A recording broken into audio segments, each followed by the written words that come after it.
오늘 말씀의 제목은 기쁨 속에 있는 고통입니다. 누구나 기쁨 속에 고통이 있습니다. 목회자로 불러도 말씀의 종으로 불렀지만 그 안에 또한 고통이 있고, 또한 장로님으로 불렀지만 그 안에 고통이 있고, 또 구역장으로 불러서 구역원들을 섬길 수 있는 은혜를 주셨지만 또 그 안에 말 못할 고통이 있습니다. 오늘 사도 바울도 하나님께서 이방 사람들에게 복음을 전하라고 특별한 소명을 주셨습니다. 그러나 기쁨이 있지만 그 안에 또한 고통이 있습니다. 그가 이방 사람들에게 복음을 전했죠. 많은 사람들이 하나님께로, 예수님께로 돌아왔습니다. 그러나 그가 많은 사람을 전도하면 전도할수록 더욱더 생각나는, 정말 사랑하는 사람들이 있습니다. 그 사람들은 다름 아닌 자신의 동족 이스라엘 사람들이었습니다. 유대인들이었죠.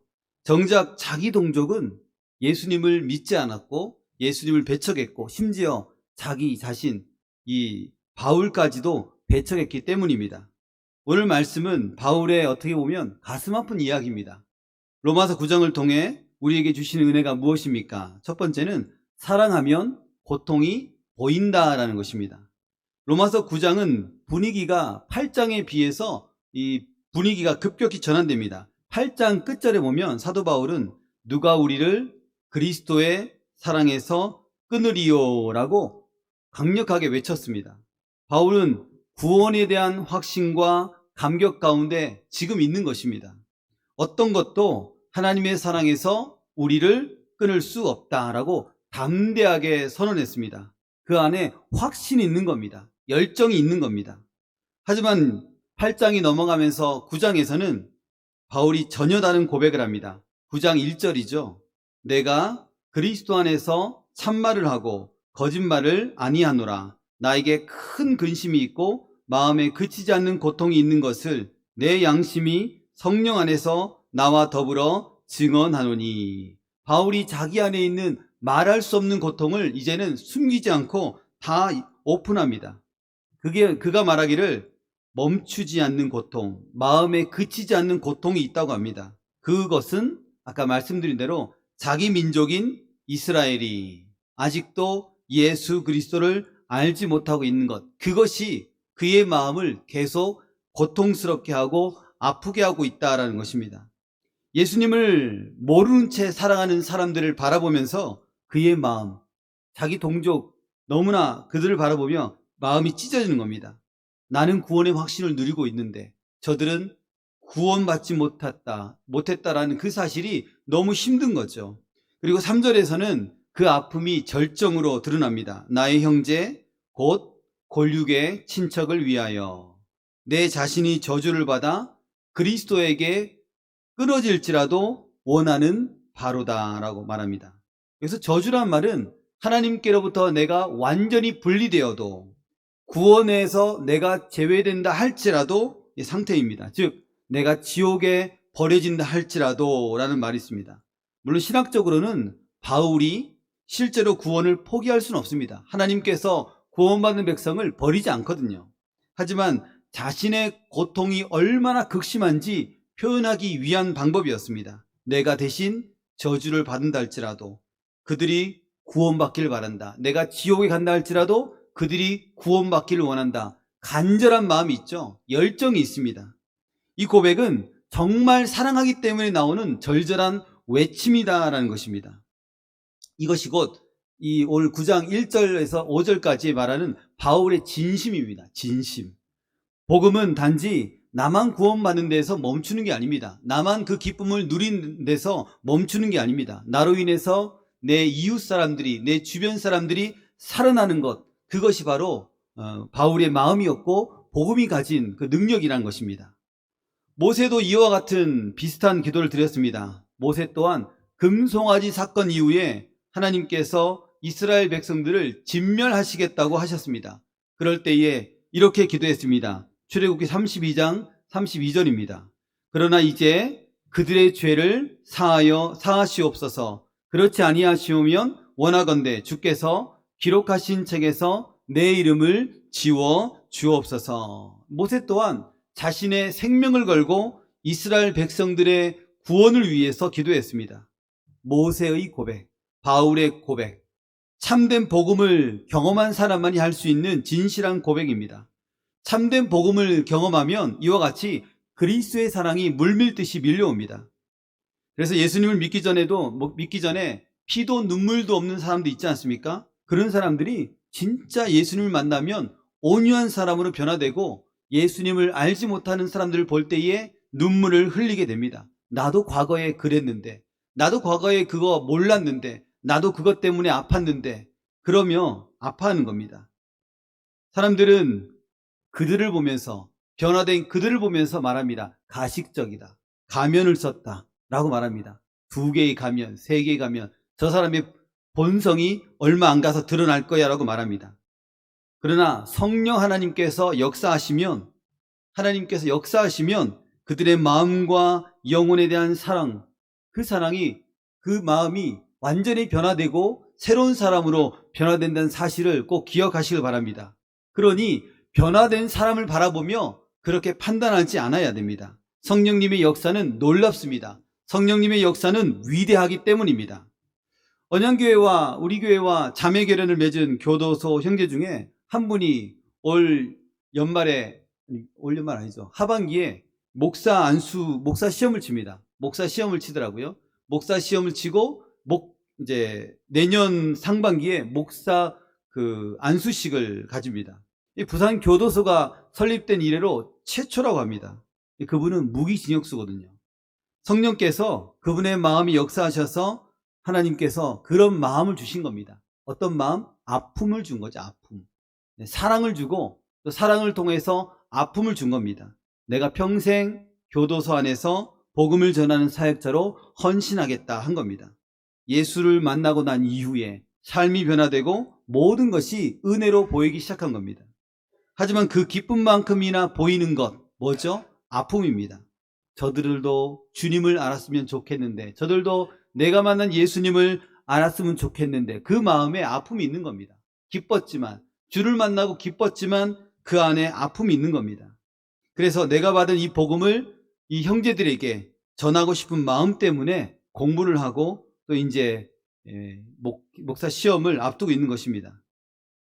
그 안에 우리가 여러 교회들이 교도소에 가지만 그 안에 상주하는 목회자가 없거든요. 그러니 누군가가 이 일을 해야 되는데 그가 하겠다고 한 겁니다. 사랑하니까 아픔이 보이고 아프니까 헌신하게 된 것입니다. 저는 우리나라가 하나님께 지금보다 더 크게 쓰임받기를 바랍니다. 분단 국가지 않습니까? 자원 없는 국가지 않습니까? OECD 38개 국가 중에 2025년에 보니까 12번 12위를 차지했습니다. 군사적으로는 대한민국이 미국, 러시아, 중국, 인도에 이어 5위를 차지한 국가입니다. 이런 나라에 또한 무엇이 있습니까? 방방곡곡에 십자가가 세워졌습니다. 수많은 사람들이 회개하고 세례를 받았습니다. 그러나 지금은 어떻습니까? 문 닫는 교회가 속출합니다.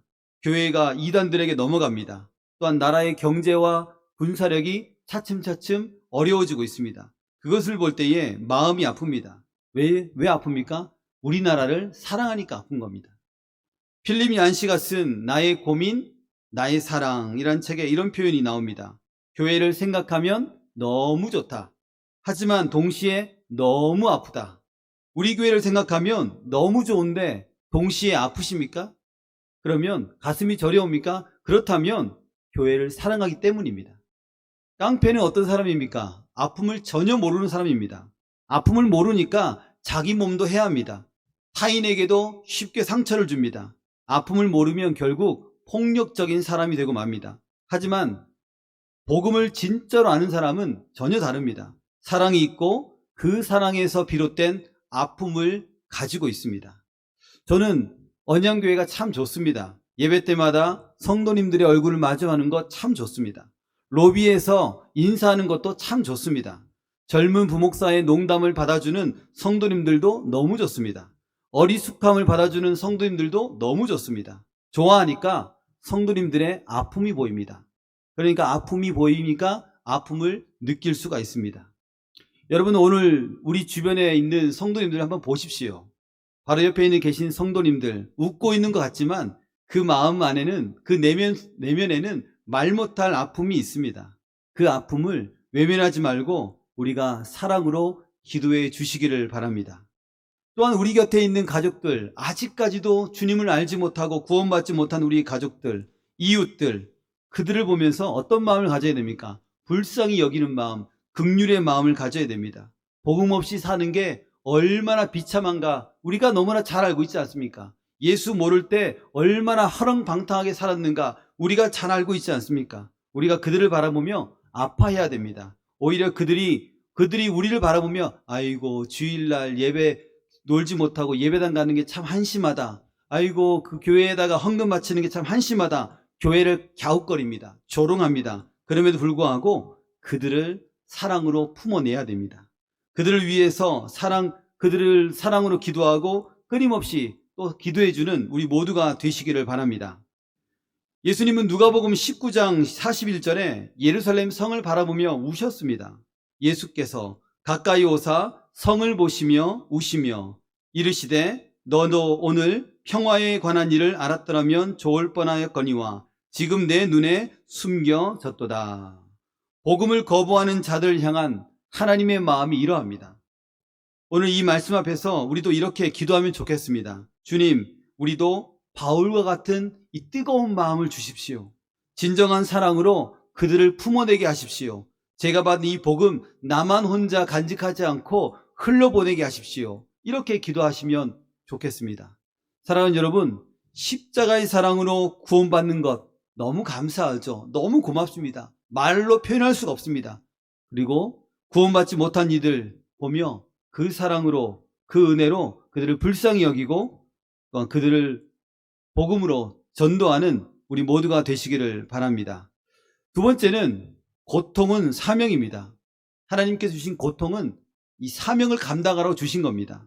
왜 바울은 이렇게까지 고통스러워합니까? 그 이유는 간단합니다. 유대인들은 하나님의 백성이라는 정체성을 갖고 있었습니다. 하나님의 백성에게는 오늘 말씀처럼 특별한 은총이 있었습니다. 그런데 그들이 복음을 거절했기에 이 모든 것을 걷어찬 겁니다. 그러니 더 고통스러울 수밖에 없습니다. 로마서 9장 4절 5절은 이렇게 말합니다. 그들은 이스라엘 사람이라 하나님의 선민이다 라고 말하고 있습니다. 그들에게는 양자됨과 영광과 언약들과 율법을 세우신 것과 예배와 약속들이 있고 조상들도 그들의 것이요 육신으로 하면 그리스도가 그들에게서 나셨으니 그는 만물 위에 계셔서 세세에 찬양을 받으실 하나님이시라. 아멘. 하나님의 선민, 이것이 하나님의 은혜입니다. 우리가 잘나서 선민이 된 게 아니거든요. 이스라엘 백성들이 잘나서 선민이 된 게 아니거죠. 아브라함이 똑똑해서, 아브라함이 거룩해서, 재산이 많아서 하나님께서 갈대아 우르에서 콕 집어서 부른 게 아닙니다. 우상 숭배를 하는 그 아브라함을 하나님께서 택한 것은 오직 하나님의 은혜입니다. 하나님은 이스라엘을 구원의 도구로 쓰시기 위해서 아브라함과 이스라엘을 선택한 것입니다. 이후에 어떤 일이 벌어졌습니까? 인류가 타락했죠. 하나님은 독생자를 보내서 인류를 구원해 내야만 했습니다. 하나님은 독생자를 보낼 방법으로 이 여자의 몸을 빌렸습니다. 그러나 남자의 씨가 아닌 성령으로 그 여인을 잉태하게 하셨습니다. 하나님은 이 여자 한 명을 위해서 한 사람을 선택했는데 그 사람이 바로 아브라함입니다. 그리고 한 민족을 선택했는데 그 민족이 이스라엘입니다. 아브라함을 통해, 이스라엘을 통해 하나님께서는 예수 그리스도를 태어나게 하셨습니다. 놀라운 일이죠. 하나님이 그를 선택하여 예수 그리스도가 태어날 수 있도록 길을 여신 것입니다. 그러므로 이스라엘은 정말 많은 복을 이미 받았습니다. 그들에게는 오늘 말씀처럼 양자됨, 영광, 언약, 율법, 예배, 약속, 조상, 그리스도 이런 모든 것들을 하나님께로부터 받았다라고 말하고 있습니다. 세상 어느 민족이 하나님께로부터 양자로 삼았습니까? 이스라엘이 뭘 했다고 하나님 이런 특혜를 주는 겁니까? 라고 반문할 수 있습니다. 선물입니다. 선물인데 이스라엘 백성들이 안 받겠다 합니다. 됐다고 합니다. 너나 가지라고 합니다. 그러나 성경은 말합니다. 신명기 14장 1절에 너희는 너희 하나님 여호와의 자녀이니, 자녀가 부모님을 못 알아보는 겁니다. 어찌 이런 일이 있을 수 있냐 말이죠. 그럼에도 이스라엘 백성은 구원받을 수 있는 이 모든 기회를 다 걷어찼으니 하나님 마음이야 오죽하겠습니까? 바울 마음은 또 오죽하겠습니까? 여기서 멈추지 않고 이스라엘이 하나님의 자녀임에도 불구하고 교회를 핍박하고 예수님을 핍박하고 바울을 핍박했다는 것입니다. 그리스도는 어떤 분입니까? 에베소서 1장 21절에 모든 통치와 권세와 능력과 주권과 이 세상뿐 아니라 오는 세상에 일컫는 모든 이름 위에 뛰어나게 하시고, 그리스도는 만물을 통치하시는 분입니다. 세세토록 찬양받으시기에 합당한 분이십니다. 그런 분을 이스라엘이 거절하고 거부한 것입니다. 등 돌린 것입니다. 열왕기상 14장 9절에 보면 여로보암이 하나님께 등 돌렸다 그러지 않습니까? 하나님을 등 뒤에서 버렸다라고 표현하고 있거든요. 그 표현을 보면서 나도 하나님을 등 뒤로 버렸나?